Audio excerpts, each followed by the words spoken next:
This video is another mix of things.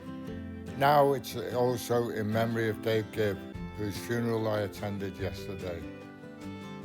So long, Dave Gibb. The video is focusing on the money we spend that we hope we'll never use. I've never known a leisure activity where that's the case. But here we go.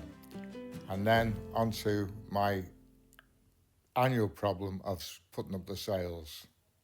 Well, this time, this is about the money you pour into a boat, and literally endless amounts of money, in the hope, believe it or not, that you'll never ever use the equipment that you've paid a lot of money for. It's the only sport or the only activity, leisure activity, that I'm aware of where that exists. If it isn't, let me know another. Anyway, plus some video about the mainsail, yet again, trouble at mill. The first bit of kit is the life jacket. Now this is necessary, you do use it, but you hope you never have to use it in earnest. And a good one will cost you about £79. Next up are flares. You're supposed to carry flares, and here's an inshore set. The offshore sets are obviously very expensive, but this is all you need if you're going to sail locally.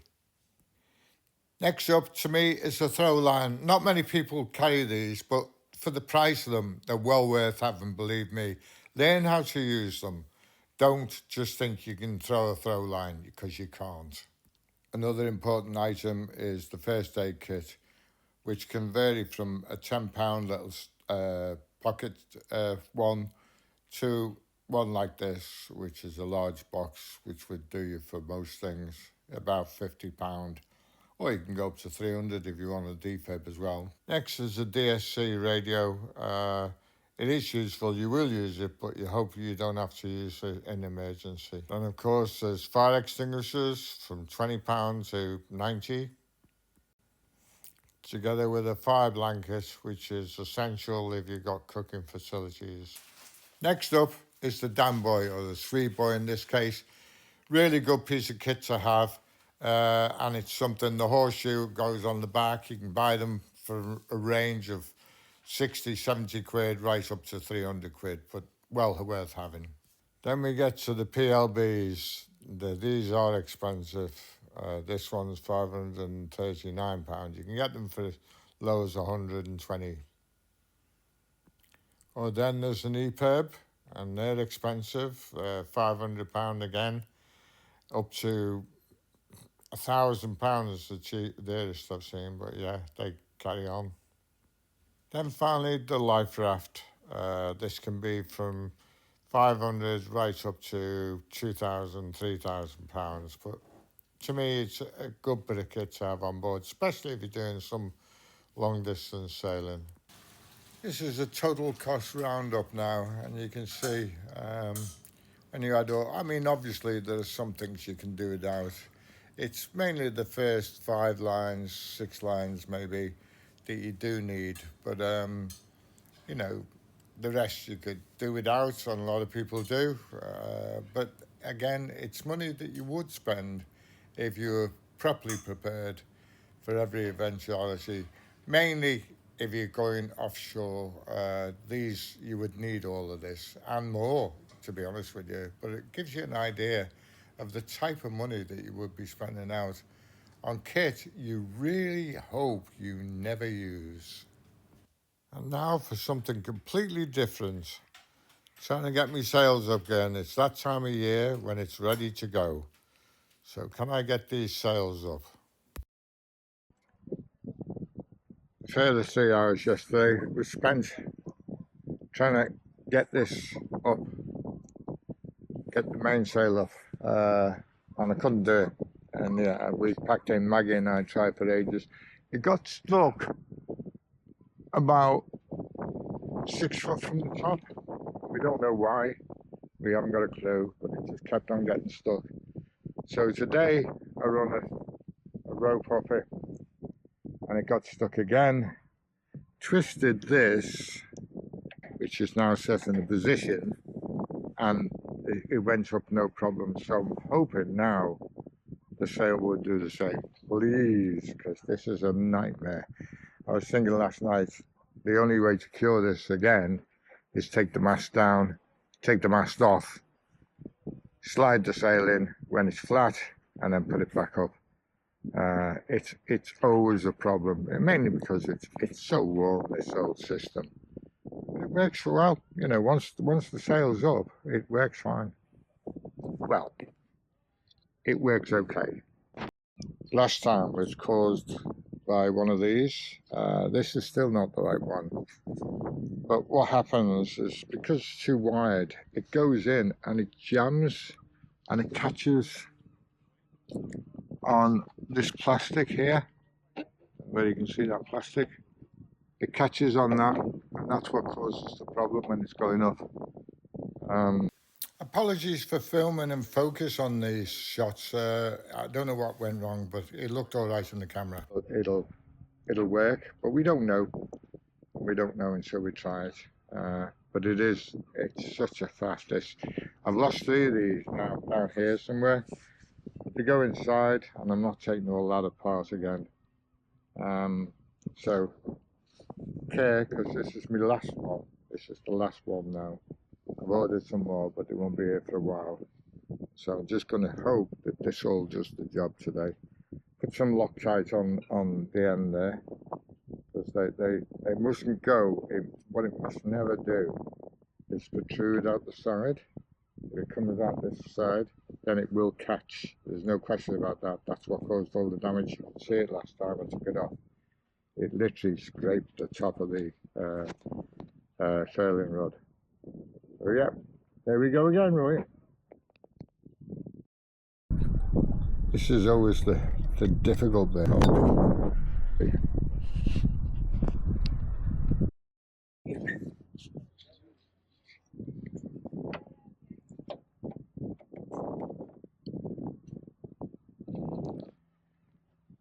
Challenge 2 now. I don't know whether you can see that. It's very difficult to see.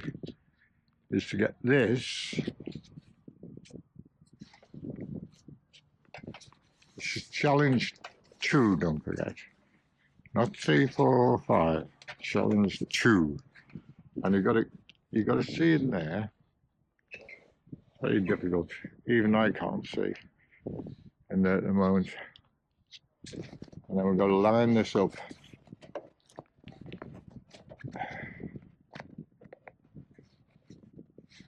Line the cord up.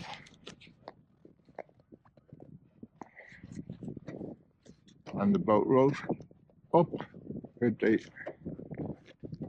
inside of that. And then try and pull it up.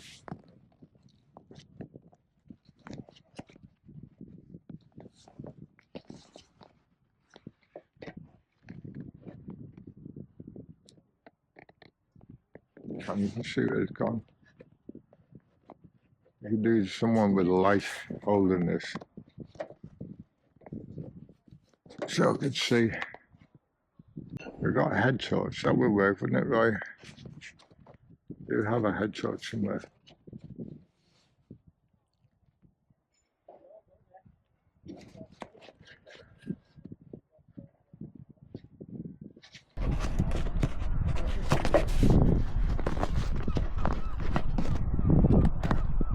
No, I've tried too much with the camera. I have to put it down. Well, I've got it in the slot now. I just need to gently pull the sail up, and hopefully it goes past the sticking point halfway up. That's the critical bit, is getting it halfway up, and then it jams. So hopefully we'll get through that this time. Well, we did it. We did it. All the way up there. It's done. Now the final problem is just getting this loop onto here. Done. And pull the sail up to the correct tightness. Last time it was interesting because I used to winch this as tight as I could, and I always had problem furling it. And the person I spoke to said, no, just take it almost hand size and then it should be okay to inch in. So we'll see whether that works as well now.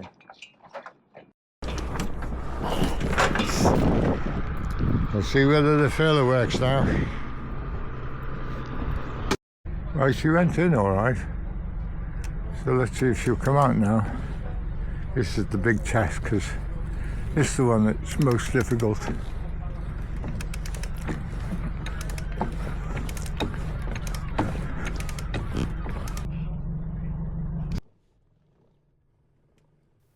Apologies for the angle of the camera again, it's not showing very much, but you can just about see the sail in the top corner.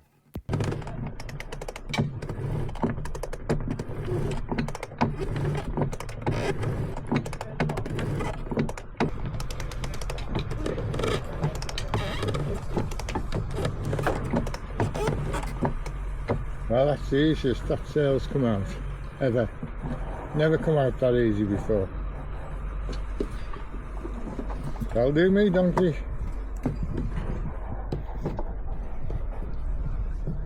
Thank you for watching, people, and as I say, this is in memory of Dave Gibb, who's standing there in his orange jacket there in the middle. Dave Gibb was a member of the club, Duchenne Club, for a while, and this was his last work party with us before he moved to Manchester, but we miss him a lot. He was a really good friend.